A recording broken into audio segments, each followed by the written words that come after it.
I'm Kev. And I'm Steve. And we're from the internet. Want to support the show?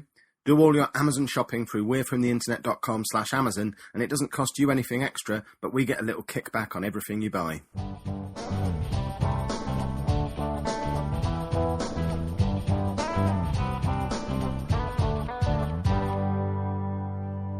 Hello, Kevin. Hello, Stephen. If you were to have no questions for a particular show, what would you talk about for 10 minutes? Two things. Firstly, why are you all of a sudden calling us Kevin and Stephen? And secondly, could you have not waited until you finished reversing that forklift truck before you rang up and asked that question? He was obviously in a hurry. You could hear the wind sweeping in the background. Why did he call us Kevin and Stephen? It's longer, and I guess he just wanted to make his question a bit longer because he realises that he's basically not asked the question. What would you answer if I didn't ask you a question? I think this might be because I may have bullied him a little bit. That's Rich Birch, by the way. I bullied him a little bit the other day because you'll have noticed from the episodes from earlier in the week that we didn't have any questions. So I basically went and attacked the two people who asked the most questions on Twitter. That's the way to do it. Went after Rich Birch and Meowth and just told them both they need to ask more questions. They're disgraces and words to that effect. And, you know, they both came back and asked questions that we've got lined up. So I'd beatbox for 10 minutes while you rapped. I don't rap. You can't beatbox either. I could try. Right, so you just start like beatboxing and I'll rap. Do I have to be holding my hand over my mouth while I do it? It's like that. It needs to sound like proper drums and stuff. I don't just want you to go boom, because that's not beatboxing. That's just making stupid noises. I want to hear two different beats going on at the same time. Do it just in time. I know they kind of go like, I can't do it. I was going to do that. Yeah, they've got stuff going on in their throat and their cheeks and their nose and their ears and all sorts. Yeah, I can't beatbox. They sound like forget one man band, they're a one face band. That's what the beatboxers are. Who discovered they could do that? Someone having a fit, probably. Sneezed and was like breathing at the same time. Oh, that sounds like a drum. My guesstimate would be a didgeridoo player, because they've mastered sucking and blowing at the same time, so they can already do things that humans aren't supposed to be able to do. So perhaps one day he tried to take his didgeridoo on the plane to go and play a European show. Wouldn't let him take it on the plane because it could be considered a weapon, when in actual fact it's just a giant straw. So that you can. In fact, that's probably what it was: giant straw for drinking everyone else's gin and tonics right before you take off. They wouldn't let him have it, so he tried to play his didgeridoo without having a didgeridoo, and it came out like that. Bob's your uncle. Beatboxing exists thanks to an Aborigine. I reckon all the women on dating sites who put didgeridoo player on their profiles just get all the hits. I'm absolutely certain no one puts that on their profile. But from what you're telling me about how to play them, surely they should be. If they're sat there thinking, "Why is nobody giving me a click?" Didgeridoo player. That's just a sign and a half. Sort of person who's going to go onto a dating site and search out the people who put didgeridoo player in their profile probably isn't bright enough to work out what didgeridoo player means.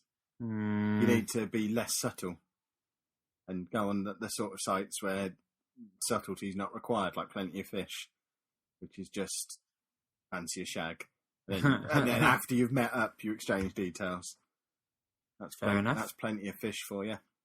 So that's Plenty of Fish, this week's sponsor. Plenty of crabs and all. I imagine it probably is. So what would we talk about in the event that we had nothing to talk about? Probably our day, first off. We'd say what we've been up to. What have you been up to? Nothing really. What about yourself? I went to work. Yeah, same here. That was a bad question. I seem to have had more time. You know, for weeks and months, I was wishing that time would slow right down and give me some time to just sit and do nothing. 3 nights this week I sat and did nothing because I did all my writing on the bus. I realised writing a blog on a bus seemed silly when I could have just written into Google Docs and then copied it into Scrivener later on. So now I'm churning out words at a rate of knots. Why don't you get a keyboard for your phone? Because that'd just be lame. I'm tempted to get a keyboard for my iPad so I can stop taking the laptop with me everywhere I go. Well, yeah, I've got a keyboard for my iPad. Well, my wife's got one I'm going to nick. But is it as pretentious as the option I'm going for, which is the proper Apple keyboard with the little case that clips around it, makes it look like a clutch handbag so that I can then put it in my thing? You're a freak.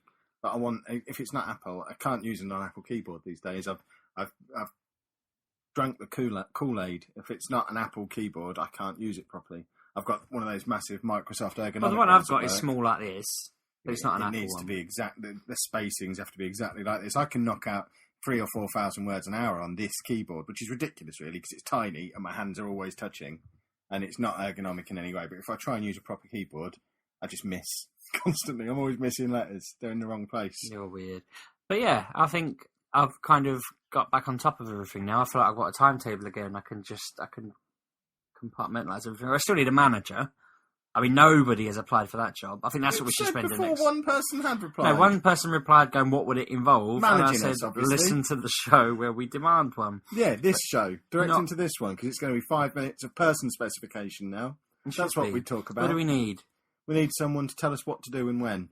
We need someone who can share, can get involved in a shared Evernote account where we can just go in there, put our ideas in it as they come to the top of our minds, and then they file them and put that together into a to-do list that populates on our phones and iPads so that we can just think, right, I've got 20 minutes now, what am I supposed to do?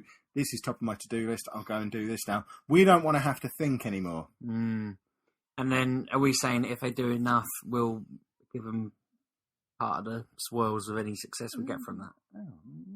Because we haven't had any so far, so we kind of...